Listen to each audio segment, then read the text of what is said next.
What's going on, everyone? Welcome back to another edition of the Driving Professor. For those of you who are new to the channel, I'm your host, as always, Rashid White. All right, let's get into it. Story out of Atlanta. I covered this a couple of weeks ago about the bus operator who unfortunately lost his life in Atlanta over there, arguing with people over the fare. Now, their policy, we went over this in the last video, is not to argue with any of the passengers about the fare and let the law enforcement personnel actually really take care of that, right? It's not worth your life over a bus fare. And also, it's about really kind of treating people, right, the right way. You know, treating these people. Listen, you know, you got to look at these people like the way I actually take my job. I am a bus driver. You know, I treat this like this is a real business, right? I'm not going to treat my customers. Let's say if I had a bakery, right? I ain't going to scream at them or curse at them. You know, the customer's actually always right. This is how you actually have to deal with it. They're the ones that's actually providing you a job. I don't care if they're homeless and they act crazy. You know, them actually riding the bus is how you actually get paid, right? No passengers, you're out of a job. So this lady, she works for MARTA, right? She was a co-worker of Leroy Ramos, and she's fed up. She had enough. So let's see what she actually has to say. She's afraid for her safety. 3 teens have been charged in the murder of a MARTA driver indicator from earlier this month over a $2.50 bus fare. Tonight, that ex-driver... See, it's not the fare, man. I mean, it's what the bus operator did and escalated it into like an ego battle. It's not the bus fare. I mean, I wish they stopped saying that, right? Because we have to be better. Tells Fox 5 it could have been avoided. News Edge reporter Rob Durienzo is at MARTA's headquarters with more. That MARTA bus driver handed in her keys last week because she says the agency wasn't doing enough to keep her safe on the job. She says she blew the whistle months ago. The murder of MARTA driver Leroy Ramos, indicator, broke the heart of his co-worker, Tamara Nolan. I tried to really sound the alarm and get help before, someone had to get killed. It could have been avoided, I believe. In late November, Nolan says she complained to MARTA management after a rider who refused to pay threatened her life. He said, I don't care if it's a supervisor, MARTA police, or even you. He said, somebody gonna die today. When Nolan told MARTA police, she claims the department didn't take her seriously. But they let him go. He walked around the corner and I was so disturbed. She claims appeals to management went unanswered. All right, so here's her scenario, right? She argued with someone over the fare. She challenged the person that actually got on the bus about the fare. He threatened her, right? And I see, like, the police, when they're dealing with stuff like this, when they actually enforcing the fare, you have people threatening the cops down there, man, and cursing them out and getting violent, getting belligerent, right? So, and these are cops. So why would you want to even, like, if someone looks crazy and they got tattoos all over their face, upside down cross, like, was it teardrops or something like that? A teardrop?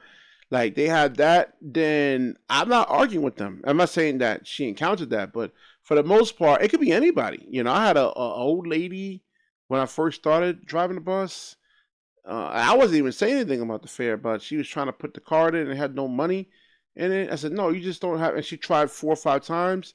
And this is an old, like Caribbean woman. And she spazzed on me for like 7 or 8 stops, cursing me out.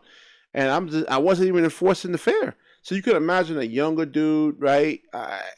Things can just jump off really, really fast, and you got to look out for yourself, all right? Nobody's coming out there to save you, and listen, nobody's going out there looking to beat up bus drivers, okay? Most of the, like, your murders and assaults, like stabbings and things like that, for the most part, is over beef. Like, you got a beef with someone. That's what it really is. All right, nobody's just going out there and just go out and just beat a bus driver or shoot a bus driver for no reason. Okay, nobody's doing that. And then, like I said, the agency's looking at it and say, okay, well, we have X amount of employees that's been on the job for X amount of years, and they never had any type of negative passenger interactions. All right. So how come you have these problems? So that's the thing. They got to look at how things actually start, right? Nobody goes out there for the most part. I'm not saying that unless like you got some like a crazy mental person, but like your normal everyday folk, right? They're not going out there looking to actually beat up bus drivers. Last week, she quit. Nolan has also filed a federal lawsuit claiming a hostile work environment. The local bus drivers union and Ramos's family have joined calls for better driver safety, especially when it comes to confronting riders who haven't paid. This public transit advocate agrees. To put fare evasion issues on the operators feels like just adding too much to their plates. You don't know what a person is going. But they say they have it in their training. It's in their policy not to argue. What is wrong with people today, man? I don't get what the hell is wrong with people. All right, people got to take accountability for their actions. I'm gonna tell you a couple of stories where I almost got myself beat up or killed, right? And I blame myself over it, not the MTA or the police for not doing enough to protect me. I blame myself. The one their mental may not be right, and we're dealing with the public here who we do not know. MARTA reps have refused multiple requests to sit down for an interview over the last 2 weeks. Instead, they wrote in a statement, quote, they have a strict de-escalation policy designed to protect operators from violence that includes not engaging with customers beyond the scope of their position, leaving enforcement of the rules to MARTA police. You want to be able to go back home the way you came every day, safe. And moving forward, Nolan says she really wants to see more MARTA police officers physically on buses. Meanwhile, MARTA says it's working on a real-time crime center that will go online in the summer. At Lindbergh Center, Rob DiRienzo, Fox 5 News. It's the second day of Black History Month. All right, so, let her quit. Listen, resign, bye. A lot of y'all get into this job for the actual wrong reasons, and if you really hate people like that, and a lot of you do, I'm not stupid. A lot of you guys do. Yeah, hate people. Yeah, hate dealing with the general public. Right? I understand that when you drive a bus, like you're not just a bus operator, right? You're also a customer service representative. Now, let me tell you the stories that I actually encountered. One guy wanted to murder me a couple of months ago, right? And it wasn't my fault, but like I kind of caused like him to go off. And what happened was the bus was so packed, and I was missing 3 buses in front of me, so I was fully crowded. And he wanted to get off. He wanted me to just move and not drop anybody off. And I'm telling him, listen, I have to stop and drop people off if they want to get off, man. If not, I can get charged with kidnapping. If you get into a cab, right? You hail a cab and you tell him, say, hey, I want to go here, and he doesn't drop you off there. He just keeps taking you wherever. You can file kidnapping charges against that cab driver. It's the same thing about me driving a bus. So I told him that. I said, listen, I said, I got to drop people off, man. Come on, stop complaining. So then, after him 6 or 7 times is whining, moaning, and complaining, I said, listen, man, shut the F up already, man. I told you I got to let people off. I'm already frustrated that I got to, have all these people and my coworkers out there, not really kind of doing their job. And I'm already pissed off about that. And he starts going off saying, I'll kill you. And I'm like, and eventually he did calm down, but I'm like, man, this person looked crazy. It looked like and I had seen the guy 4 or 5 times. And I said, there's something wrong with this dude over here. So had he went out there and beat my ass, right? I brought that on myself because I told myself, I'm like, why the hell did I even say anything to this dude, man? I already know there's something wrong with this guy. Right? So why did I say, it would have been on me. It definitely would have been on me. And another time was when someone cut me off. This is a road rage situation. And he turned in front of me to try to get on the highway. And I blew the horn. And so then I rolled up on him. He kept driving. He kind of just went straight. He didn't say anything to me. But then I rolled up on him, right? And I'm like, yo, but why you? And he did curse me out, and then he drove off. So then when we got to the light, I rolled up on him. I'm like, yo, but what's your problem, man? Why are you cursing me out when you cut me off? You turned right in front of me. I had to put the bus standing there on the sidewalk.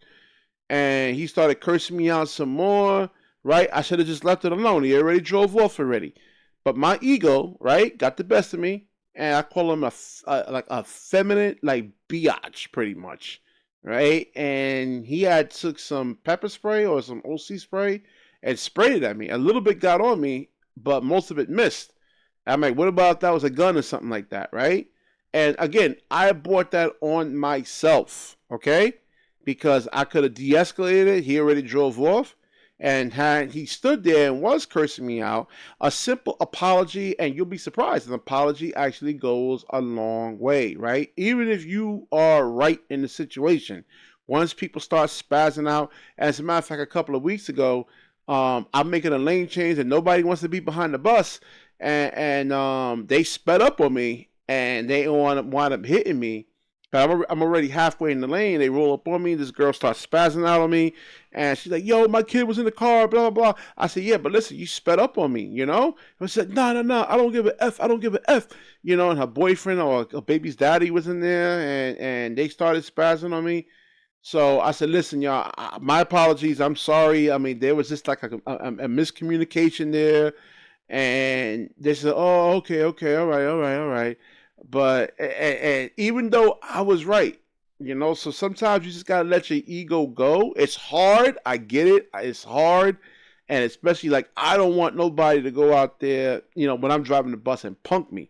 But listen, that's what it is. You're supposed to be a professional, right? Um, Even though people are actually in cars, they could be potential customers of whatever transit agency that you actually work for, right? Some people say, "Hey, I'm ditching my car and I'm taking a bus, you know, for a day or two, or their car could be in the shop, whatever, you know." So we got to treat people right, you know, when it comes to driving a bus. Treat these people like they're your best friends. I don't like talk down to them, look down on them because they don't have the fare, right? They come on the bus, yo, I need a ride, let them on, no problems, just have a seat, man. Do you need a transfer or anything like that? Uh, um, you know, without those people riding the bus, you do not have a job, you know? And listen, that woman, you know, forget her. I mean, listen, the job is not for everybody, right? You have to be mentally tough, right? Extremely mentally tough. And patience, right? So, all right, I talked enough, man. I'll wrap this video up. Like, comment, subscribe. Certainly share the video. When you share, the universe certainly shares back with you. Peace.